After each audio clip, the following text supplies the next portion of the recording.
چه عقدہ کہ مقام رضا کشود میرا، میرے تو بہت سے عقدے اس سے حل ہو گئے۔ اس حوالے سے ایک موٹی بات تو یہ ہو گئی، لیکن اب اس کو 3 حصوں میں تقسیم کیجئے۔ پہلی بات یہ کہ یہ اللہ کی طرف سے آزمائش کے طور پر آتے ہیں۔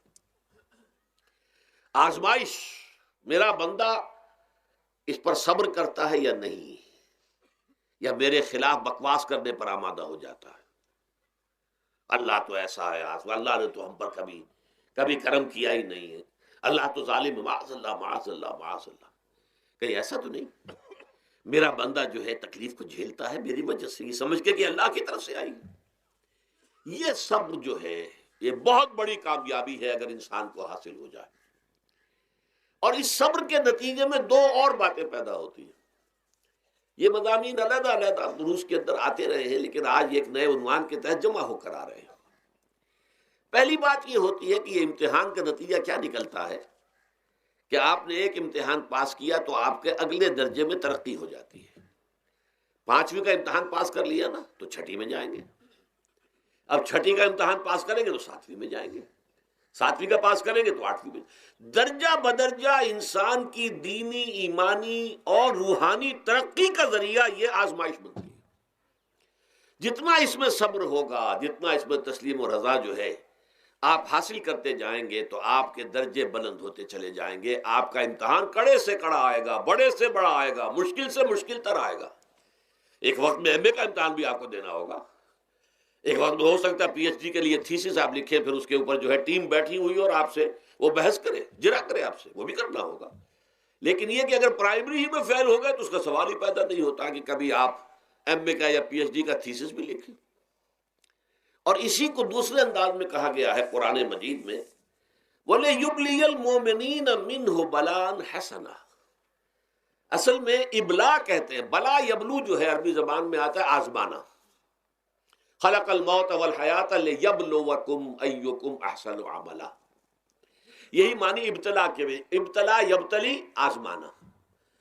ابلا یبلی جو آتا ہے باب افعال سے، اس میں آتا ہے کسی کو کسی تکلیف میں ڈال کر اس کو نکھارنا، کہ اس کا جوہر نکھر جائے، اس کے اندر جو خیر ہے وہ اور چمک جائے، لوگوں کو بھی معلوم ہو جائے کہ یہ شخص اس مقام کا اہل ہے، اس کے اندر یہ صلاحیت ہے، اس میں یہ قوت موجود ہے۔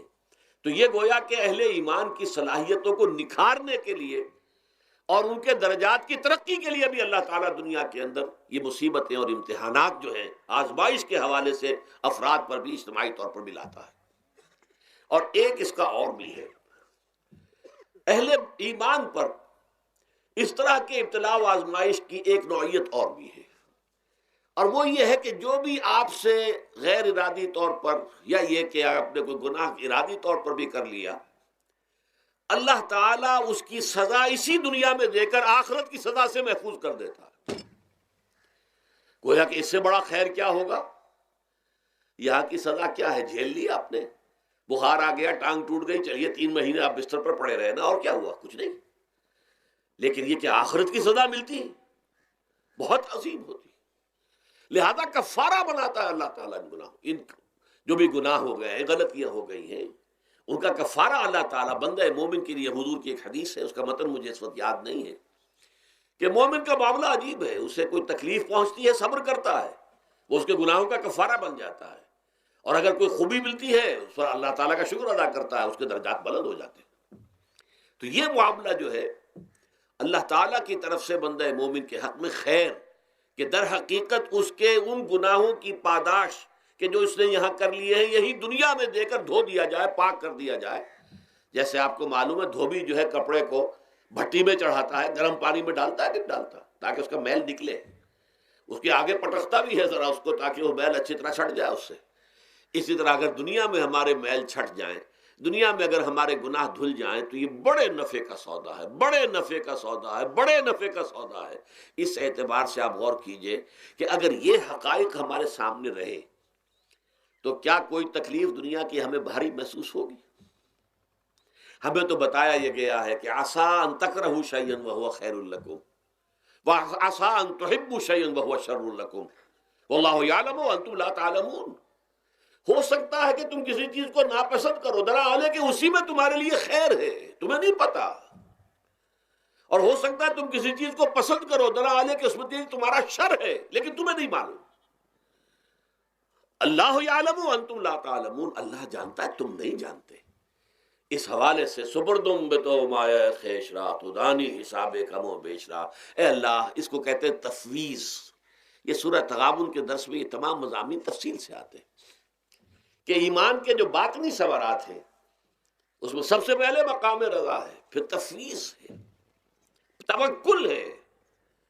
آپ محنت کر رہے ہیں، محنت کر رہے ہیں، محنت کر رہے ہیں، نتیجہ نہیں نکلا۔ ایک نتیجہ یہ نکلے، ایک بچے نے بہت محنت کی، دن رات کام کیا، فیل ہو گیا امتحان میں، اب صدمے سے کمر ٹوٹ سکتی ہے اس کی، لیکن نہیں، ہو سکتا ہے کہ اللہ تعالیٰ نے اسی میں میرے لیے خیر رکھی ہے، اس لیے کہ ہماری محنت سے کچھ نہیں ہوگا، ہمارے مادی وسائل سے کچھ نہیں ہوگا، ہوگا اللہ کے اذن سے، اللہ کی مرضی سے، اللہ کی مشیت سے۔ یہ ہمارے لیے خاص طور پر اس اعتبار سے بہت اہم نقطہ ہے، ہم سب راہ حق کے مسافر ہیں، اپنے اپنے بس پڑتے محنت کر رہے ہیں، وقت بھی صرف کر رہے ہیں، مال بھی صرف کر رہے ہیں، محنت کر رہے ہیں، مشقت کر رہے ہیں، لیکن فرض کیجئے جیسا کہ ہے فی الواقع، فرض کیا کیجئے، وہ تو واقع سامنے کی بات ہے، نتائج نکلتے نظر نہیں آ رہے، قدم نہیں بڑھ رہے، ہماری طرف لوگوں کا رجوع عام نہیں ہے، ٹھیک ہے، اس پر قطعاً بدل ہونے کی بات نہیں ہے، یہ اللہ تعالیٰ کی مشیت میں ہوگا، جب وہ چاہے گا تب ہوگا۔ ہمارا کام یہ کہ اپنا فرض ادا کیے چلے جائیں بس، اور نتیجے سے بالکل ذہن کو اپنے منقطع کر لیں، ذہن کا کوئی تعلق آپ کے نتیجے کے ساتھ نہ رہے۔ یہ جب تک کیفیت ہماری نہیں ہوگی، ہم اس راہ پر استقامت اور مدام اس پر محنت اور جد و جہد کرنا جو ہے وہ ہمارے لیے ممکن نہیں رہے گا۔ اس کے لیے میں اگر آپ کے سامنے رکھوں معاملہ کہ حضور صلی اللہ علیہ وسلم کے جو پہلے 10 برس ہیں، جب سے آپ کو آغاز ہوا ہے وحی کا،